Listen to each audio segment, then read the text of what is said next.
কাজের চাপ মূলত সব প্রফেশনের মধ্যেই আছে, কিন্তু আমরা মনে করি আমরা নিজেদের প্রফেশনটাকেই শুরু দেখি যে আমাদের প্রফেশনে হয়তো খুব বেশি চাপ। কিন্তু আমরা যখন বাইরে বেরোই তখন দেখি যে শুধু আমাদের প্রফেশন না, সব প্রফেশনেই মোটামুটি নিজেদের মধ্যে একটা চাপ থাকেই। আমার দাদার মুখ থেকেই শোনা, টানা 2-3 দিন ডিউটি প্লাস অবনতি পেশেন্টকে চেক করা, তাও অনুমান 300 কাছাকাছি, প্লাস এমার্জেন্সি কল, আরো কত কিছু। সর্বশেষ সেটাই বলা যায় যে ডক্টররা নিজের যতটুকু দেওয়া তা দিয়ে পেশেন্টকে সুস্থ করে তোলার চেষ্টা করে,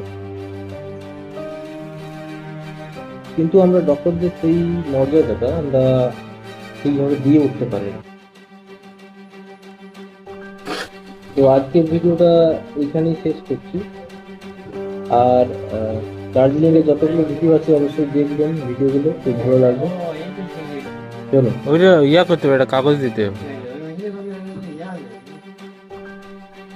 ওটা একদিকে টানিয়ে রাখুন, তাহলে হবে। এক্সেলেটারটা, হ্যাঁ ব্যাস।